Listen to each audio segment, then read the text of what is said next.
chat and questions will be held for the last 15 minutes of the show. All the guests will remain muted except for the panelists. And we will start out by introducing our host, Victor Mavedzengue. She knew that. She mangled that. I know. Can you say your last name, Victor? How long have we known you? 7 years? Mavedzengue. Mavedzengue. So think of Mav and then gay. Well, thank you for that wonderful, colorful introduction. And I'd like to say welcome to everybody to our second Friday Art Talk, which has blossomed and flourished into this amazing platform where artists get a chance to share their views, share their work, and share some of their life experiences here in the Bay Area and beyond. So with that being said, I would like to welcome you to the second Friday Art Talk. And I'm glad to say we do have a supporter, a sponsor on board now so that our panelists can have a little something to take away after the talk. And that's Flax Art and Design in Oakland. Once again, that's Flax Art and Design in Oakland. So thank you very much to Flax Art and Design for your wonderful gesture. And tonight we do have a pretty full panel, which I'm super excited about. But before we get into that, I would also like to say this will be recorded and it will be posted on the FridayArtWalk.com website. So previous talks are also available there. Please share them widely with friends and family, as this is proving to be a very profound platform that we would like to share with a wider audience.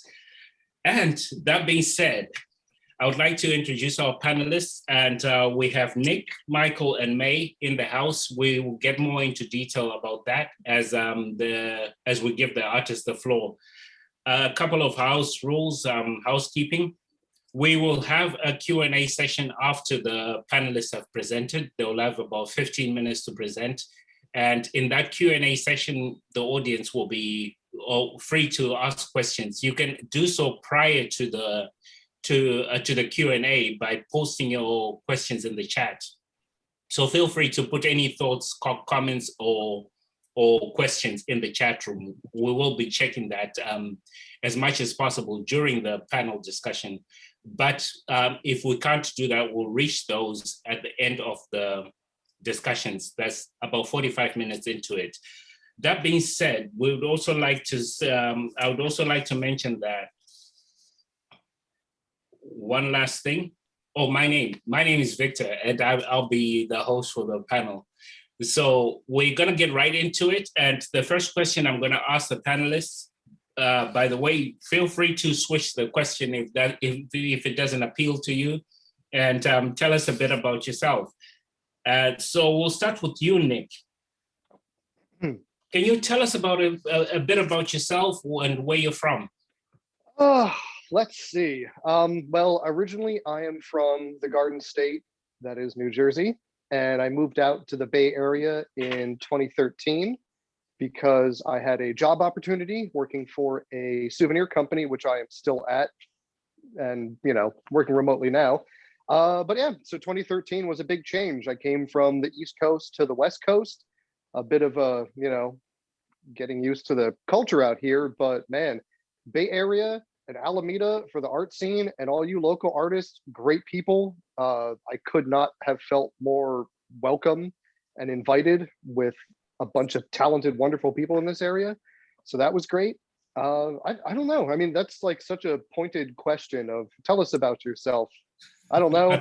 I have lots of toys back here. I like monster movies and dinosaurs, and that's predominantly what I draw. But yeah, came out here for a job, still there, still doing art for souvenirs. The company I work for is one of the largest souvenir companies on the West Coast. So if you ever go to like Fisherman's Wharf and buy something that says San Francisco with a sea lion on it, chances are the company I work for made that and put that there. So it's been fun.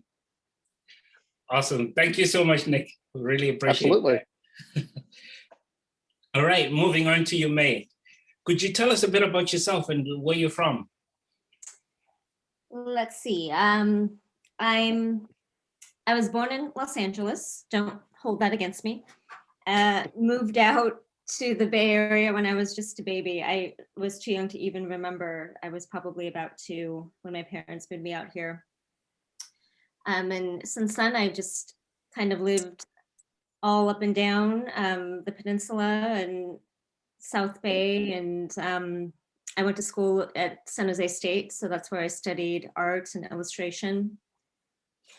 And I ended up working in the retail mass manufacturing sector. And for a while, I forgot about art because I hated my school experience. It basically killed my passion for art for a long time. And it wasn't until the last couple years, and maybe most recently the last year, that I've really felt this big push to get back into my art. And so, I started back into that, and I've been in the East Bay now for about 4-ish years. I've got a little studio space in Alameda where I've been for now the last year or so. I think just before the pandemic hit, I moved over into a little space on Encinal. And and I recently started working full-time again as a project manager for a consulting company. And so finding time to do art has been challenging, but hoping to get back into routine at some point. Awesome. Great. Fantastic. Well, I look forward to hearing about your guys' work, Nick and May. And let's get on to Michael. Michael, welcome. Hi. Thank you. Yeah. I'm Michael Marks. I lived in the Bay Area for 33 years until about 3.5 months ago. I was originally from the Boston area, moved to California the day after high school graduation. Did no art for a few years after high school and then got back into it. I've been working in silver for the last 21 years. Lot of inspiration in the Bay Area, but I find inspiration everywhere I go. I'm kind of a visual sponge. I am kind of in a good position where my art is not part of the household finances, so it doesn't, the business of being a sculptor only has to support the business itself.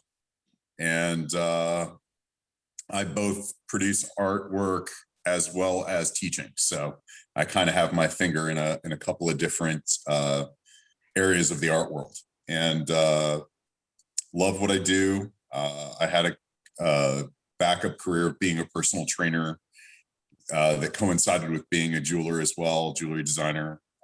In 2010, when the economic downturn happened, I stepped out of personal training to focus mainly on making jewelry and teaching jewelry. So that's pretty much sums it up. Awesome. Well, thank you so much, Michael. I look forward to the piece in the book coming up shortly. All right, back to you, Nick. So yes. What inspired the piece in the book? As Nick gets going, could we pull up the piece? Oh, sure. So let's see. Oh, here it comes. Here it comes. Oh, it's coming. It's spinning. Oh, there we go. Look at that. Now that there is your average Spinosaurus aegypticus. And the thing that inspired me to do this piece is that during 2020, last year, there was a new fossil discovery on this dinosaur, which has been, any dinosaur paleontology fans out there know the long sordid history of Spinosaurus and its findings and all those other things. We don't have enough time to go into that now. But there was a new finding in last year where before, pretty much there was like a complete skull, a lot of the sail, some vertebrae, some limb bones, stuff like that. And they can kind of piece together based on other dinosaurs in a similar family what this creature would have looked like. But the thing that they didn't have for a Spinosaurus was a completed tail. But last year in 2020, that was found. And the tail now, if you guys can like pan over to that, it is, the vertebrae on the tail are very raised and very long and very large for a creature like this. So it forms the tail into like a paddle, which really solidifies the fact that Spinosaurus was a predominantly aquatic dinosaur, which is super rare because one of the main traits that makes a dinosaur is that they are not aquatic. Yes, people know Mosasaurus from Jurassic World and stuff like that, but those are marine reptiles. They are not technically dinosaurs. So to have something like this, and Spinosaurus is a gigantic theropod, it's like 50 feet long.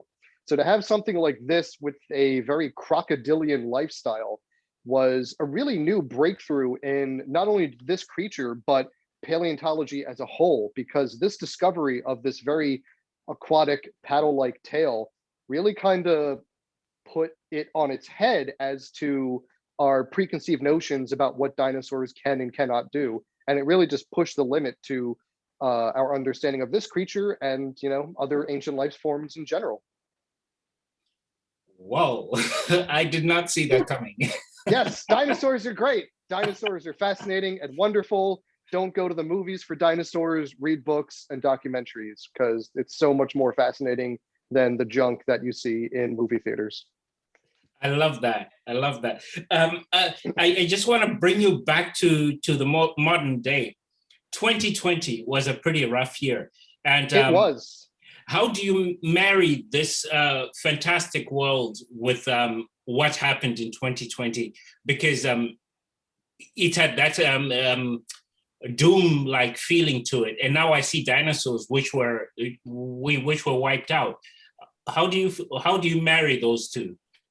Well, for me, what I did, like, you know, in 2020, everybody needed an escape from everything that was going on. So what's a better escape than going 70 million years in the past? So here was this new discovery. It's like, okay, I don't have to focus about this virus that is overtaking the world. I don't have to be bombarded with politics and news stories. I can focus on these articles that are being written about this new bone fragment discovery for an extinct animal. So it was like, that was my working on this and learning about these discoveries was a good escape from the reality that was going on at the time. Oh, beautifully phrased, beautifully Thank phrased. you. That's the one thing I love about these discussions, because I did not even see such a beautiful lesson coming through, and but also tying it into our survival mechanism. How do you survive such a traumatic period? And you just laid out the answer right there. And the beauty of it is people who watch this get that lesson too. So thanks. I so hope much they for that. do. Oh, you're very welcome. Anything else you want to add? Well, I don't know. I mean, like I was saying about paleontology and discoveries before, there's a lot that we know about dinosaurs, but there's still a ton that we don't know about them. So, you know, doing a piece like this still has a wide range of artistic license. We still technically don't know what their skin was like, whether they had large scales, pebbled skin, feathers, maybe even, or what their colors were. So granted, I can form the basic body structure of this extinct creature, but everything else, as to say, you know, the environment, the color, the skin texture, that is like a little bit of scientific guesswork, you know, from a novice point of view, and just artistic license. Awesome. Thanks so much, Nick. That was quite a trip. I'm glad you enjoyed it. I'm glad you enjoyed it. Awesome. All right. We move on to May. Same question. What inspired the piece in the book? Oh, well, let's see. I guess it's being pulled up. It had been a while since I did a painting when I attempted to paint again. So I started by challenging myself to do some realistic studies, and I got kind of deep into this betta fish hole where I found pictures of betta fish online, and I just thought that they were amazing, beautiful, tiny little creatures, just full of color and a lot of movement. And so I started doing these little betta fish studies of just like coaster size almost. And once I decided to move on to something else, I started digging into human skull studies. I've always been interested in human anatomy and bones, and the skull is there's just so many cool things about a human skull, and interesting textures, colors, so many different ways you can interpret it. And I thought, you know, what better way to show these off, you know, and just kind of put them together and come up with a sort of a lonely quarantine inspired scene. I mean, quarantine has made me feel obviously really secluded. And I think I was focused on finding ways to depict these creatures in a sort of mysterious, isolated space, you know, just trying to evoke feelings from very simple forms that can be found in nature, and just let the viewer take away, you know, what they will from it. I think my goal was to just stimulate some kind of emotion just by looking at things that might not seem like a big deal in everyday life, but you know, if you stared at it long enough, what does it make you feel? Does it make you feel lonely? Does it make you feel sad? Do you find it scary? And it just kind of taking something that might seem mundane and thinking about it from a different perspective.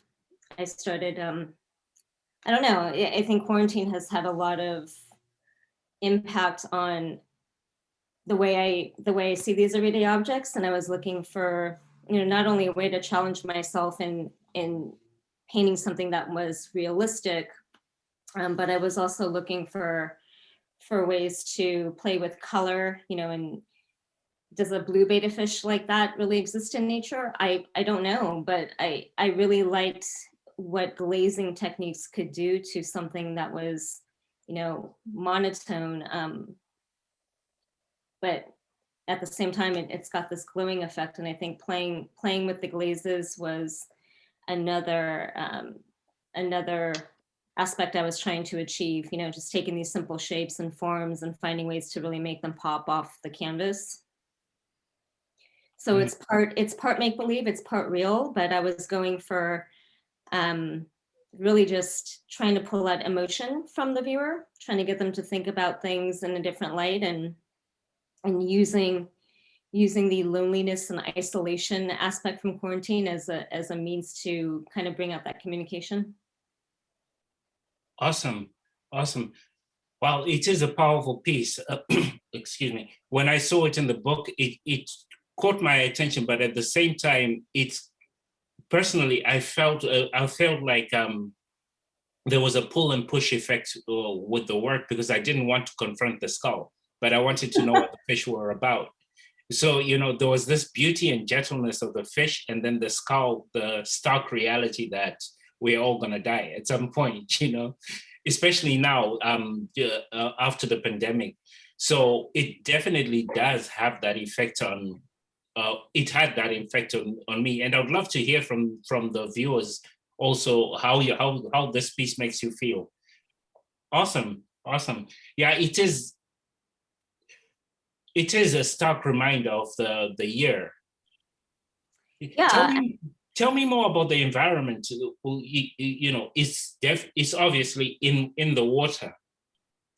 Yeah, I've always had this fascination with water, some sea creatures. Just I don't know if I get that from my dad. He always wished that we had a house by the beach or by the ocean, and maybe I kind of inherited some of that longing and that yearning from him. But there's something about the deep depths of water that it's mysterious and at the same time scary, but you know, I'm very curious about it. And I feel like these fish down here, you know, they're curious about what they're finding at the bottom. But at the same time, it is kind of luminous, and it is a stark, you know, when you bring up death, I mean, that's something that I think about often, but it scares me. I am definitely terrified of death, but yet I'm fascinated with death at the same time.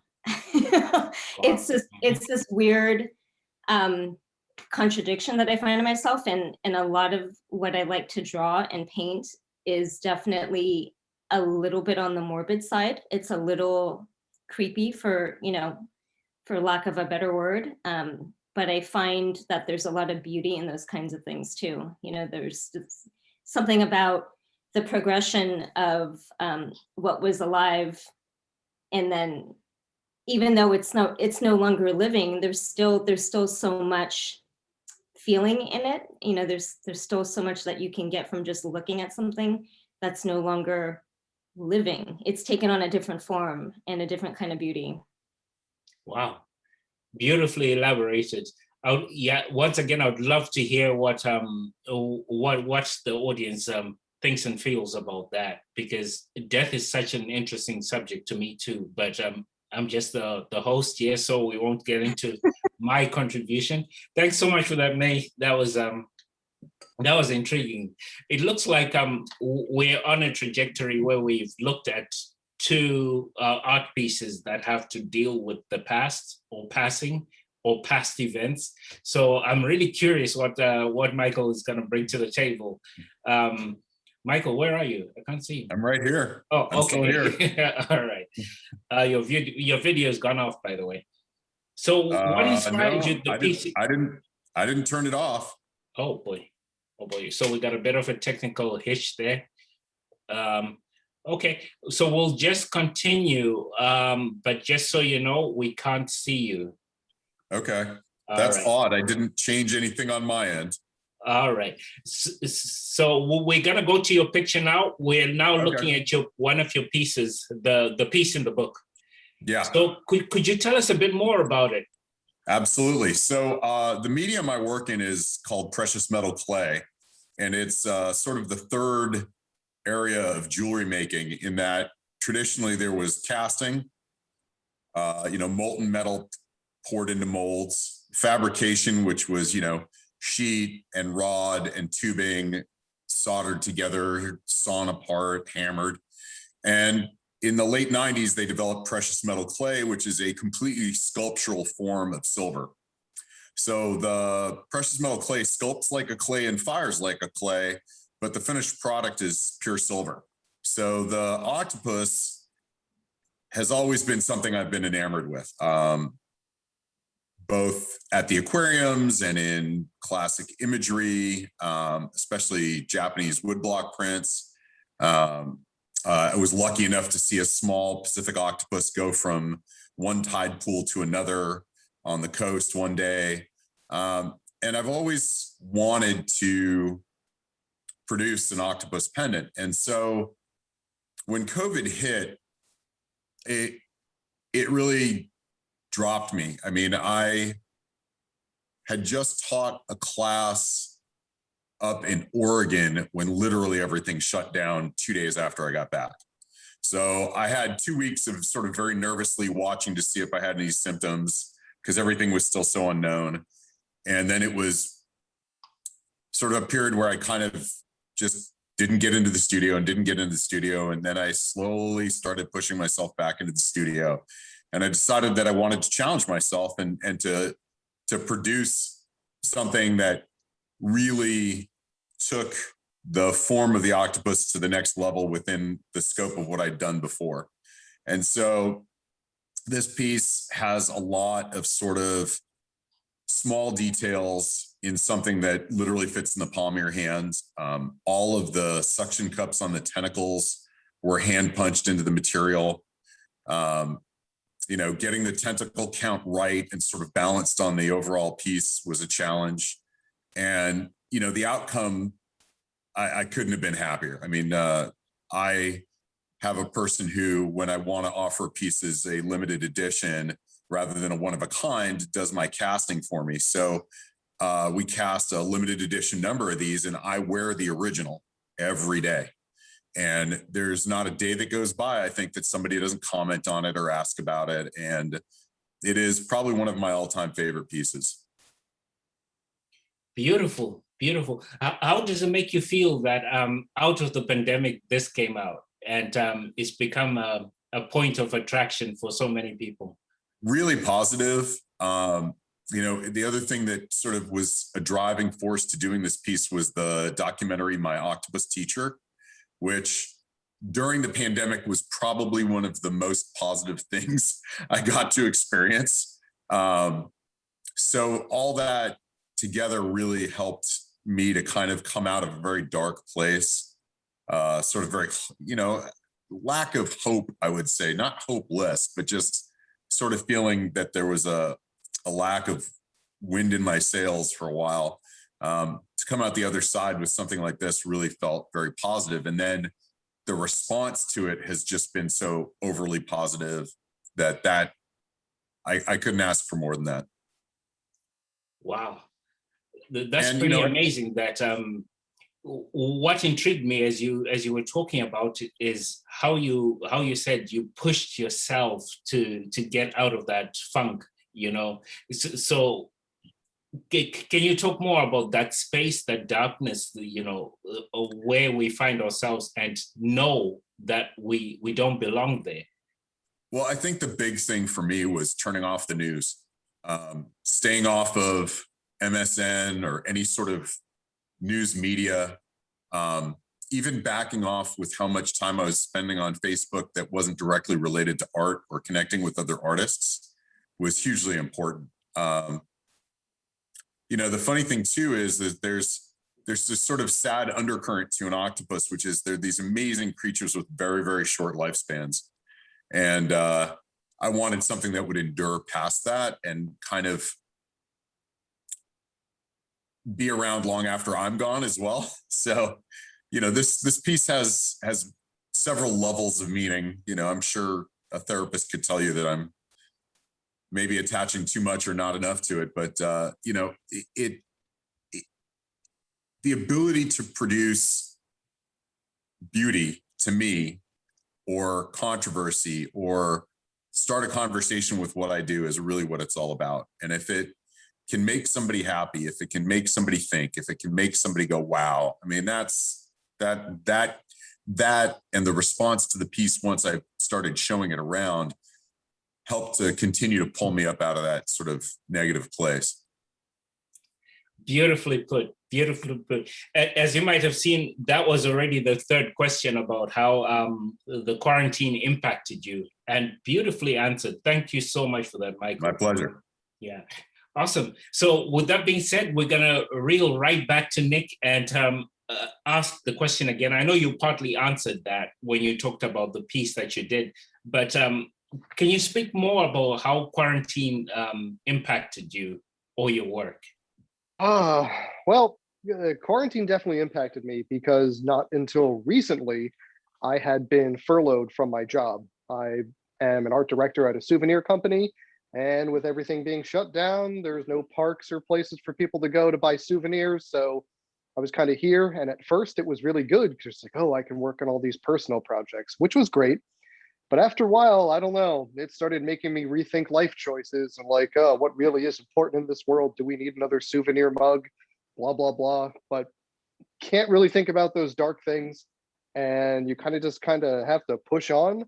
And I snap out of that and I go back to the personal stuff. And I think of like, oh yeah, this is why I like doing this, which I think is probably the benefit most professional artists are feeling during this time is, maybe you work at a job where you have to design, pharmaceutical packaging, but your real passion is oil painting, but your job takes up so much time that you don't really have a time to work on the art that you're actually passionate about. So I think this quarantine might have opened up more of that and reminded people like, hey, this is why you got into this in the first place. These are the things that you enjoy, and these are the things that you should really incorporate more in your day-to-day when the world gets back to normal. Wow. Beautifully put. Thank you. Thank you for that, Nick. Hey. Oh, yeah, you just sent chills down my spine. It's nuts. And I'm sure everybody in this chat right now felt that during the past year. And I mean, I'm sure we've all gone through the ebbs and flows of, questioning what we're doing and then realizing that we're on the right path and redirecting it and refocusing and just, finding that artistic balance in the world and our lives. Wow. Thank you so much. Thank you. All right.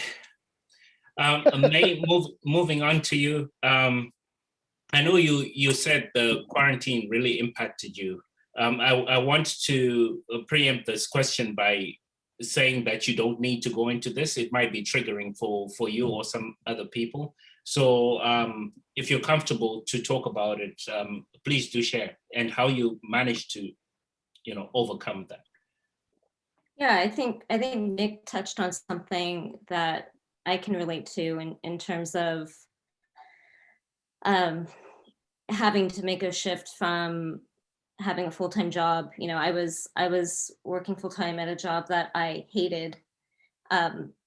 It sucked the soul out of me, took a lot of energy and time out of me, but it also, I didn't think about doing art at all. It didn't even come to the forefront of my mind until pandemic hit and I got laid off.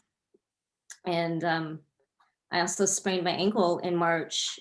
So I had no job. I was also physically impaired, couldn't really do much except, work with my hands. So I couldn't teach my classes. At the time I was working full time and then trying to teach leather craft classes on the weekends out of my studio, which is another kind of departure from what I do in the art and craft world. But, pandemic shut down my full-time work. I couldn't do my leather craft and I couldn't teach. And so I thought, well, maybe I'll try drawing again. And it was really frustrating at first because everything that came out that I got on paper, to me, it looked awful. I hated it. And it was a little tough to get back into that groove. And after several months, after just kind of getting out of my own head and letting myself be awful, if I thought it was bad, okay, it's gonna have to be bad for a while before it can get good again. And after just being stuck at home for months on end and being isolated from friends and family, I was able to find a space in my own mind where I could freely create and not judge myself. I don't know really how I did that. Quite honestly, I think marijuana did help me a little bit. Just like let it go, and it's okay to not be perfect. And it took me a while to realize that, and to just really just be kinder to myself. I think oftentimes as artists, we're trying not only to impress ourselves, but we want other people to be impressed by what we do, and just just letting that go and not worrying about what other people thought and not worrying about what I thought, just doing it for sake of doing it. So I allowed myself to create just for sake of creating, no matter who's going to see it, no matter what it looks like. And so I think without losing my job, having the time and space to do that, literally being stuck at home, stuck with myself and my art supplies, having nowhere to go, I don't think I would have been able to create that painting that ended up in this wonderful book that ArtPush published. I don't think I would have been in the right headspace to even get there, to even want to do it, much less actually do it. So pandemic in that sense has really, really been a blessing to me. And yeah, I mean, I haven't created art that I really liked since even way before school. I mean, I'm talking like elementary school when I first realized that I liked to make art. I don't think I've made art that I've really liked since that time. And that was many, many, many moons ago. So I think pandemic has really done something good for me in that sense. Wow, that is pretty profound. Yeah, so I'm hearing an overall theme of allowing yourself to create, but also acceptance, accepting the space you are in and realizing that you're not happy there, because happiness is what we seem to be seeking here. And from Nick's comment to May's comment to Michael's comment about it, something beautiful came out of that. And I just want to thank you all for sharing that, because it's such a powerful thing for artists, myself included, because I had that experience where I would judge myself and prevent myself from making work and wonder how the world will see it. So thanks for sharing that. It doesn't matter who sees it. It doesn't matter. And we we are the first people to judge ourselves. And if we're not kind to ourselves, then we wouldn't be here at this platform sharing these amazing thoughts. So that's the end of my question line. So what I'll do now is if there's anything on your minds that you want to share, if there's anything that you want to ask the other artists, please feel free to do so before we open up the chat. I've got a lot to say, but you know, as the host, we're limited. Okay, so I'll jump in. When I selected the panel, I didn't realize that it was all to do with life other than ourselves. You know, there were dinosaurs, there was an octopus, and there were fish. And it only hit me now that, wait a minute, I mean, did I subconsciously pick people with those themes? No, what I did was I went from page to page and contacted people, and you guys responded. So it's a pretty amazing process. That being said, tell me about the attraction. I mean, I know you mentioned, okay, we do have a raised hand. Raise your hand, virtual. Oh, that's the Art Push. Never mind. Oh, Art Push, by the way, Art Push is the nonprofit that makes this happen. Artpush.org. Please do check out the website. It's gonna be a game changer in 2021 going forward, because this is what it's about. You know, it's about artists sharing real truths. That being said, I'll shut up. Anybody want to take it over? Take it over. Yeah, absolutely. Inmates running the asylum. Okay, we got Sarah's got her hand up. First of all, I'm in love with every single one of the pieces in here. And I'm going to start with you, Nick. Yours, the background of that was so fascinating. You know, with me, all my art is also based on like biology, because I have my background is in biology. So I'm always incorporating animal facts into paintings that I do. And just real quick, Mary, yours is, May. it's May, sorry, May. I'm very sorry. I'm Okay. picturing the word in my head, but it's May. Anyway, I also do a lot of stuff with skulls and animals. I'm just fascinated. I call it my spirit skull line. So it's like if you're attracted to a certain animal over another animal, and then like associating a skull with that. So I do Michael's beautiful, beautiful artwork. I sculpt wearable art, but not as good as his. I do mine out. I do flat metal pieces sculpting, but I do a lot of skulls with animals on top. But Nick, I wanted to ask you, those fish in your painting, are those coelacanths? No, they're I forget off the top of my head, because coelacanths are saltwater and these are freshwater. They're a type of, Yes. they're a type of catfish. I forget off the top of my head, but I remember I had to look up and be like, what fish were in Africa at this time of like the Cretaceous period that Spinosaurus would have ate? So I'm just like, okay, it's this kind of catfish. That's so cool. They look a lot. I actually was curious because they kind of look like coelacanths. Yes, well, they have that like flat head and the really like thick scaled body. They look Mhm. like octopuses now. I'm kidding. Yeah, so I was Yeah. looking at them, but that makes so much sense, because I totally forgot that this was a freshwater dinosaur. Yes. Yeah, and I And- think it's either like a catfish or a lungfish or something like that. But I remember I had to do like a whole bunch of not a whole bunch, but I had to do some picking around to be like, I want these fish to be what it would eat. So That's so cool. I love that. I love the accuracy there. Yeah, doing research is fun on art. isn't Yeah. it? it is. Oh, that's like half the fun. I love gathering like reference photos or, you know, articles for information and stuff like that. It's just a really fun time. Hey, And how actually with this, what's that? no, go ahead. Go ahead. Oh, finish. no. The other thing that I did with this piece, which I don't think I've ever done before, was I wasn't sure what color to make the Spinosaurus. So I posted on Instagram, I had like a couple of like thumbnail outlines of it, of like, you know, just a profile silhouette of the Spinosaurus with, you know, maybe 6 or 8 different color variations. And I kind of threw that out to the internet and said, hey, you know, pick which one you want, because I can't make up my mind. So the coloring on this Spinosaurus in this piece was chosen by X amount of people on Instagram.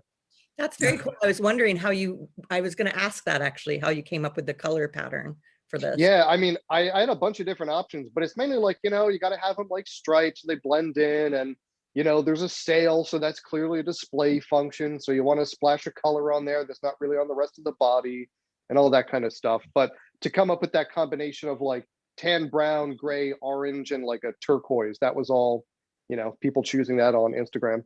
Yes, it is. So Kevin asks, is that digital art? Actually, I was hoping someone was going to ask that, because I have a visual representation I can show everybody. So what that is a combination of digital and traditional. What I like to do with these things is I will sketch it out digitally, which is so much better than sketching in pencils, because I erase and make a lot of revisions. Yes. So instead of having to erase and clean stuff off, you can like Control Z or take your lasso tool and resize an arm instead of having to erase it and redraw the whole thing. It's a whole big nightmare. So what I will do is I will sketch those digitally. Let me get this out. Then it will print out a very low opacity version of that sketch, and then I will ink it on Bristol paper. Ooh. So that's just Oh. So that's just like the black and white ink work on a real piece of paper. And then I'll take this, I'll scan that in, and then I will color it in Photoshop. Whoa. So which is the final piece? Well, technically, what you have is the final piece, and I have prints of that and everything. But this is the original, which I would consider this the original and the colored version the final. But there's only one of these, and there's an endless amount of printable copies of the colored version. Wow. I love that merging of traditional and modern. Yes, that was a big thing, and it took me, this was years ago, but it took me a long time to move away from traditional art and embrace digital art. But I really like doing this combination of traditional and digital, because there's some stuff in Procreate on iPad which are really good, but I have yet to find something where the ink either like feels or looks the same as doing it with microns and brush pens and stuff like that. So I enjoy having the blend of traditional and digital, and I also like having an original piece, because I do conventions and art sales and all that stuff, and some people like original pieces. So if they want the original line work, they can get that. Beautiful. Thanks for sharing that.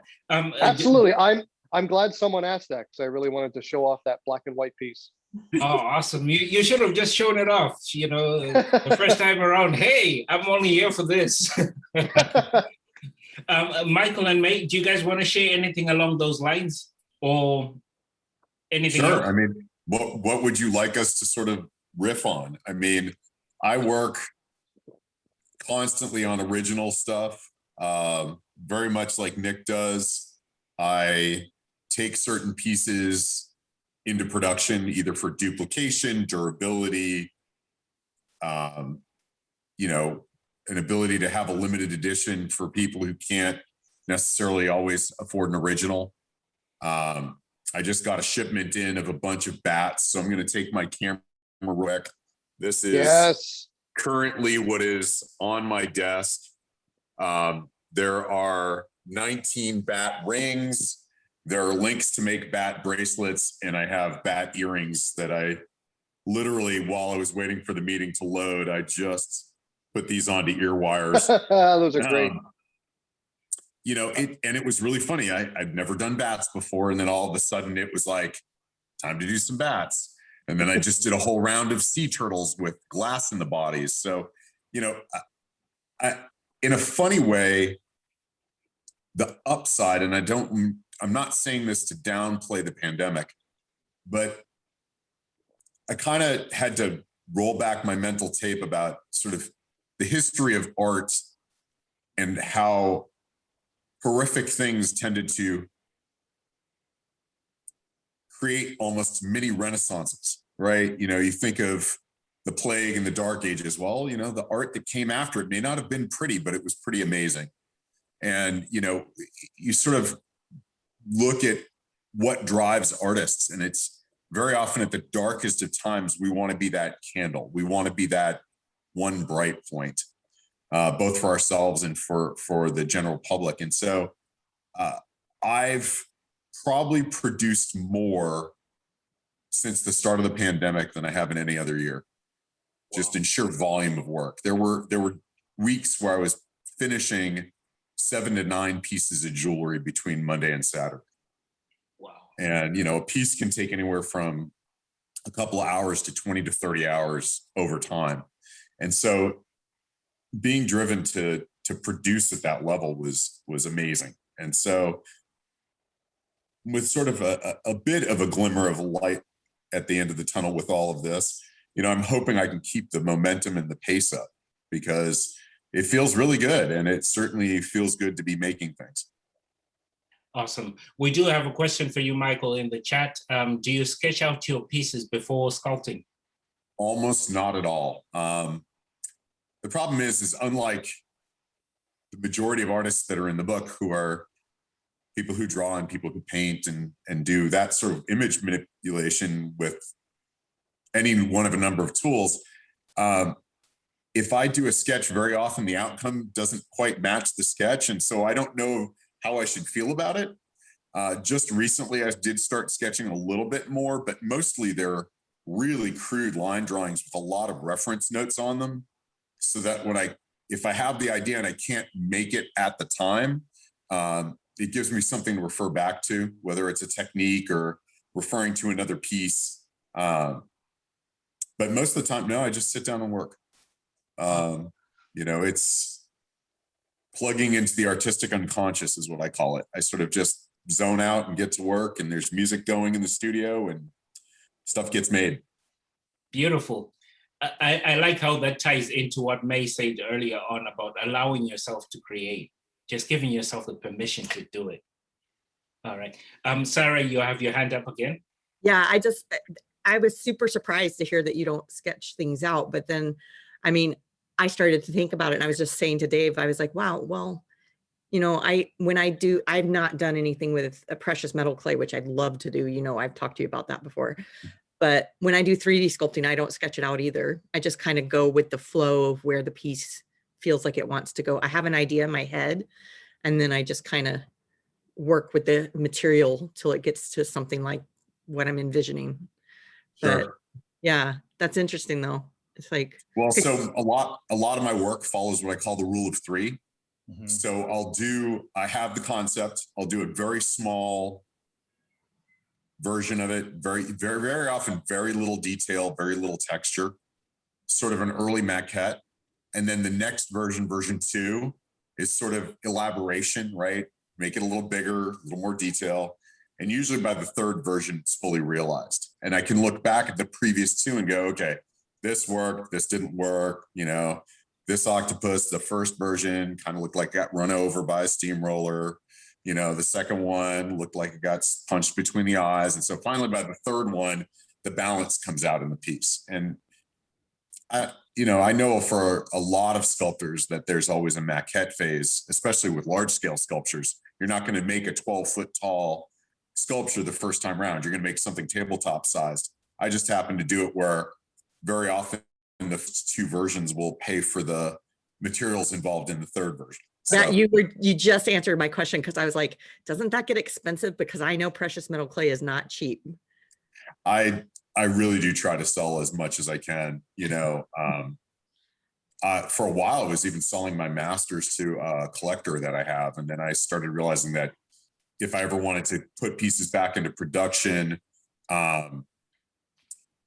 you know, that the molds had been damaged or, you know, something had happened. I don't have the original to rip a new mold off of. So I kind of started holding those back a little bit more.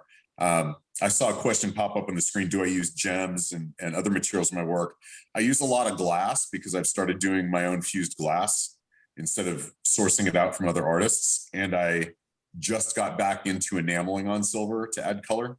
Nice. So. Beautiful. This is absolutely gold for students. You know, like the artist process, you know, the artist inspiration. So I want to take it to you, May. Do you want to share anything about your creative process? Why? Yeah, it's interesting to hear everybody talk about what theirs is. And I think part of the challenge as an artist is figuring out what process works for you, what yields the result that you're looking for. And I just recently figured out that I'm, in my normal life, in my 9-to-5 job, I'm very much a planner and I like having everything laid out. I like schedules, I like organization. But when it comes to my art, I found that planning out an art piece actually is terrible for me. It sets expectations that I can't reach. I usually end up not liking the final result. It never turns out the way I expect it to. So the piece that I did for the book actually was not, it was semi-planned in a sense that I knew that I wanted something to do with the skull and maybe some fish, but that was kind of it. I didn't try and sketch out anything down to the T, and I didn't try and determine where each fish was going to go. I sort of let the background just kind of come together. I really wasn't sure where I was going with it. And for me, I think not planning it allows me to let the process just happen. And then I don't end up being disappointed in the end because I don't set expectations for myself from the start. So yeah, my process, I've actually become quite a lot looser since that painting. That painting now is, I don't even know if I could do that again. And to me, that actually looks really, really contrived because it's so tight. You know, I use such small brushes. I was really precise on where the color was, where I placed the color. And Inktober, last year, Inktober, was the first time that I actually did a sketch or a drawing every day for the month of October. And it was such, it was like so amazing to me that I did that I actually committed to doing one every day. And of course, pandemic helped because I had the time. But just allowing myself to not have a plan, that's kind of where that I realized that not having a plan was the best approach for me. You know, not even just literally letting the pen touch the paper and then whatever came out, came out. And if it looked like a mess, it looked like a mess. But eventually I learned how to kind of use that to my advantage and formulate better, better imagery that I was sort of going for in my mind, but again, just not planning, not being so tight with my work. And so now I've got just stacks of like watercolor paper and mixed media stuff that I've been collecting since basically October. And yeah, it's interesting to see the progression of messy sketches to less messy sketches to sketches with some color and more layers. And yeah, I think my greatest achievement has just been figuring out what my process is. So I think it's super important to understand what works for you. Beautiful, beautifully put. And Sarah wanted to comment about how your work makes her feel. Yeah, first of all, I love the motion, the movement in your piece. It's really neat, the movement of the fish and the water with the contrast of the skull, which is essentially, calcium brick. So the skull like not moving. There's no, although it has the beautiful curves and everything, it's solid. Whereas the fish are moving and there's waters moving behind it, and the sand, you can tell that that's like that super fine silt at the bottom of like a river or a lake that if it's disturbed, it just, it's beautifully done. But and then the feeling I get from this piece when I look at it, the immediate word that jumps to my head for some reason is nostalgia.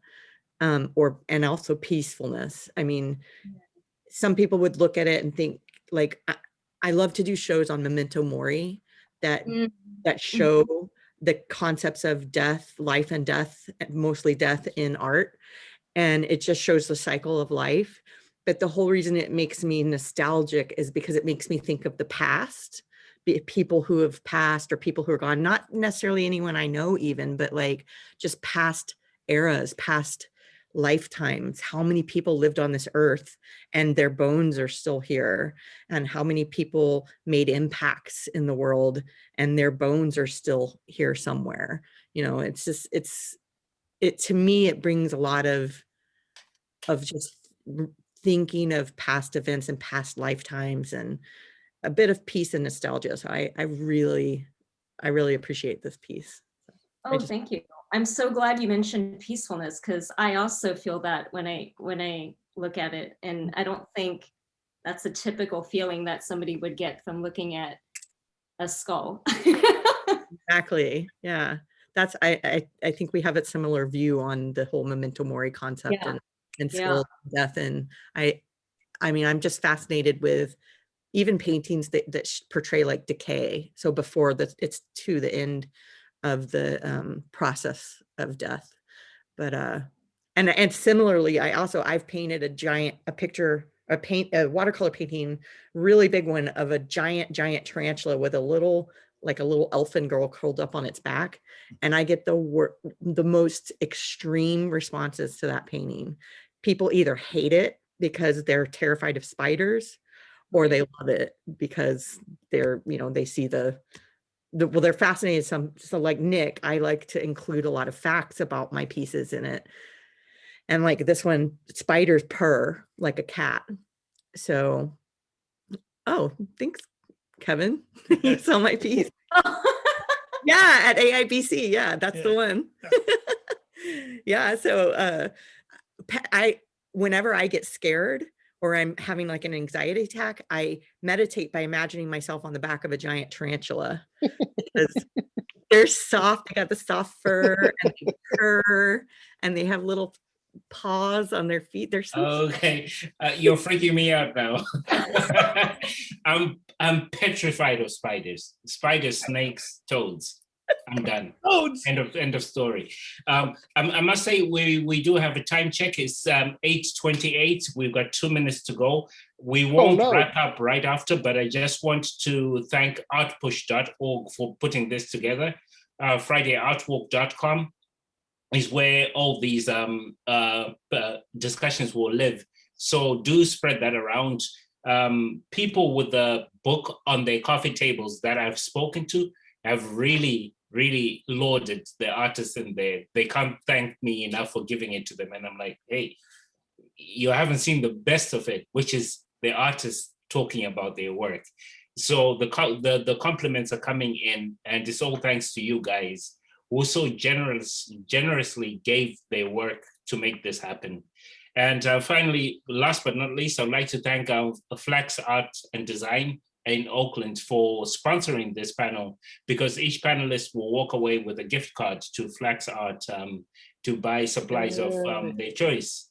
And that's just a small gesture to say thank you so much for your generosity. We could not thank you enough for your time and your wisdom. What we take away from this today is priceless, because imagine the student who's wondering how to get into the art world and they come across this. So your generosity goes beyond measure. And I would like to say thank you so much for that. And for all those who tuned in, thanks so much for taking the time to be part of this panel, because without you, it would be a totally different setting, a totally different vibe, and you make it happen. So hopefully we'll see you in next month, second Friday of next month, where I hope Sarah will agree to talk about our piece. And we'll also have 2 other panelists yet to be confirmed. With that being said, we officially wrapped it up. Look at it, it's 8:30. We actually have a few more announcements. Yes. Just a couple more. I just wanted to let everybody know that tomorrow there's going to be our first artist meetup that Sarah's actually hosting. It's outdoors and masked and socially distanced. If you guys want to go to it, check out meetup.com/Alameda Artists. Or, just hit up one of the people you talk to in this meetup, in this call. Also, there's a couple books left at Books Inc. I think maybe 1 or 2. So the other the other thing was just to join us for April's Artist Talk. And like Victor told you before, you can check out past shows and this show on FridayArtWalk.com. And The Flack Show. oh, right, one more thing. Sorry. We have an art show coming up at Flax, April, May, both April and May. So anytime Flax is open, you can go there and check out the art show that's coming up too. So they are allowing people in as long as you're masked. You can go there. You know, they got 20,000 square feet of art supplies, and they have some show space now. So they're showing. Yeah, they art. kind of It's really converted cool. one area of this gigantic warehouse into like a little gallery that people can walk through and check out. So that's, Oh, gonna that's be fun. up- yeah, that's going to be up April and May.